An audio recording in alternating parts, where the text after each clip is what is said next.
I'm Rolf Rosenkrantz, editor with DevX, and I'm here in Manila at the first ever DevX Partnership Forum, and with me is Philip DeCosse, the Vice President of Engility.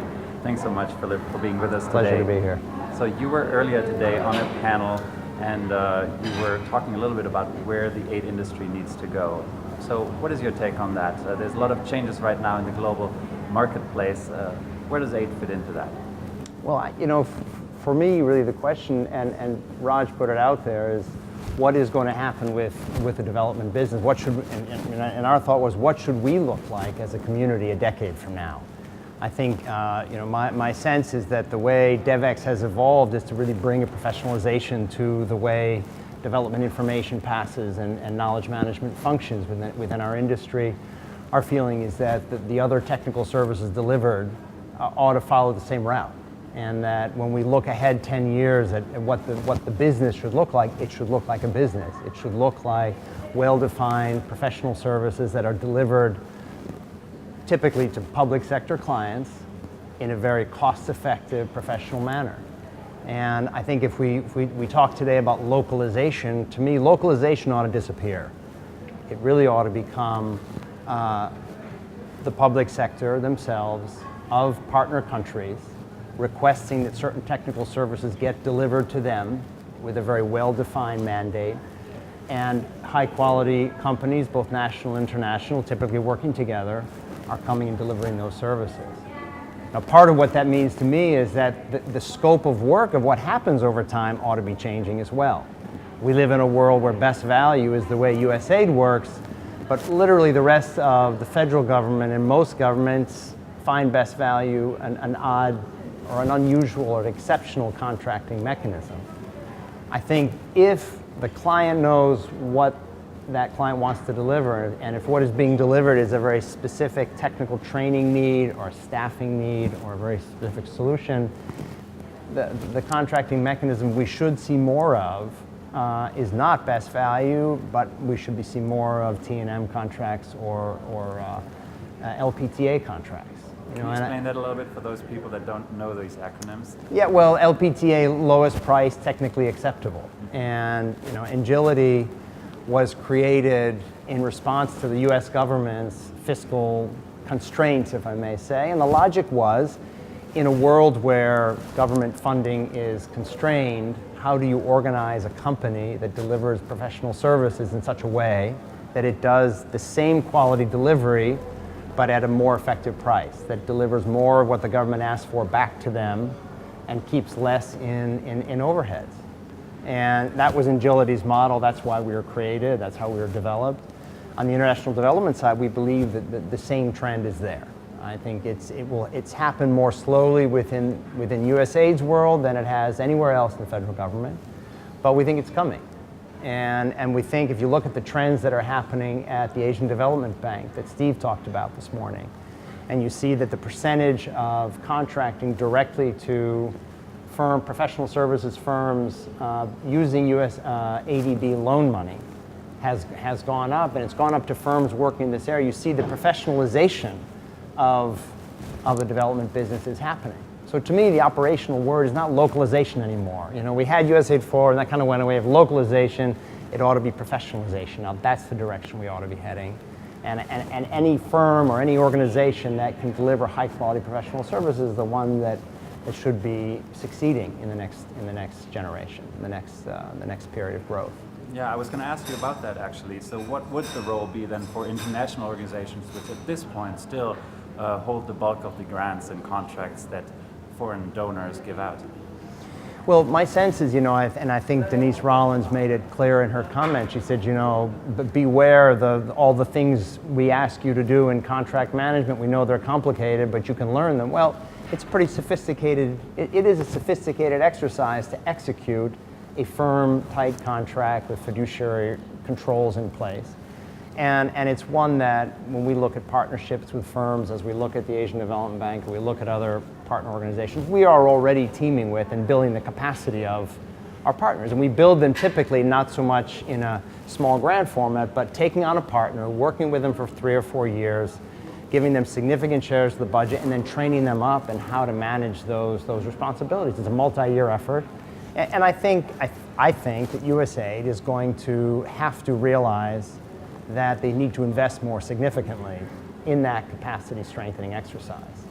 I believe that it's almost ironic that on the one hand, USAID as a donor agency has put so much money into local development and has put almost no money into building the capacity of governments to manage the contracting professional services delivery process.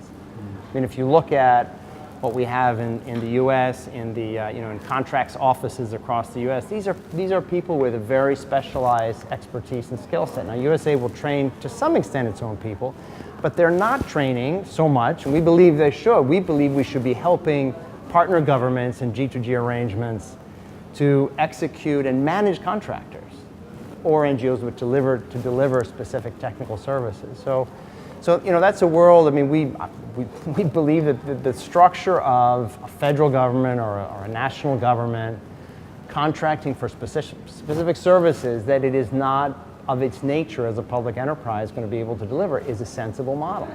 And that when USAID and other partners, of course, I think other multilaterals have already gone in that direction, should be thinking that there are different kinds of development that should happen, some of which are very professionalized, and some of which, as we heard from Denise Rollins this morning, have to do with the kind of leveraging partnerships with large private firms or partnerships with philanthropists and other that have a special role to play. So I think that's where we're going to go. And we as a firm, Engility as a firm, really believes that we have a special capability because of the way we're structured, because of the way we were created, to deliver both in that international market, working with local firms, and in the U.S. market, a very cost-effective service in our specialty areas. And Denise Rollins obviously is with USAID, one of the biggest bilateral donors in the world. Correct. And what do you think these donors now are already doing to get into that direction that you're talking about? Because you can envision that future as long as you want. Where do you see some of these steps, not just by multilaterals, but by bilaterals already? So I think we see it in the AusAID's model. We heard about that today, that AusAID here in the Philippines is increasingly looking at channeling its resources through national governments, recognizing that they've been left out too often. We're seeing it there. I think if you look at the portfolio of the Asian Development Bank, that's where a lot of the support is going. Of course, historically, the World Bank has had the same thing, working through loan programs. But so I think all of them will be going in that direction. And honestly, there was a comment here this morning, and I believe it's true, that as long as we are operating in a parallel delivery mechanism, we are by nature crowding out the capability of national governments to run their own development process. We heard that from Steve, the Vice President at the Asian Development Bank. So the alignment has to be there. I understand there's corruption constraints, but all these can be managed, and that's what contracting processes are for, is precisely to manage transparent systems for ensuring that execution of work happens correctly. And now, what would you suggest from a business development standpoint, to other peers of yours and other organizations? What do they need to do in order to position their organizations for success? Well, I think the biggest challenge for the development business as a whole is going to be cost management.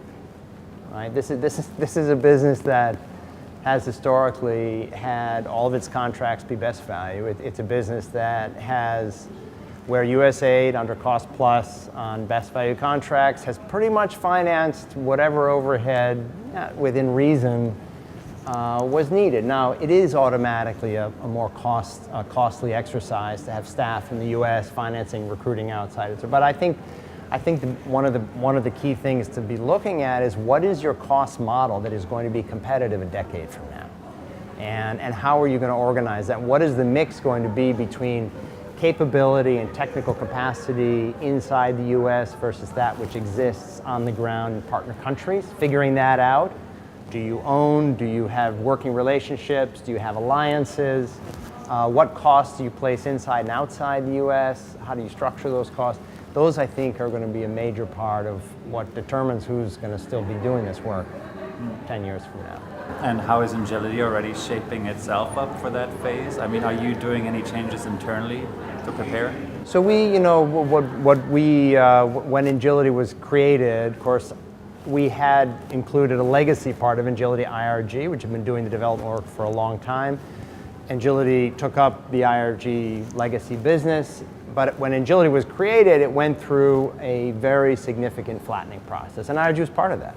A very significant portion of IRG's overhead maintenance roles were eliminated or reduced, and that made sense because Engility is a $1.5 billion company, so we could centralize a lot of activities that we now have centralized, and that's already provided benefit to us. And we're continuing to look for other ways, especially in the development side, to bring those costs down further. Okay. Well, thank you so much. We'll be watching. Okay, great. Thanks for having me. Thank you.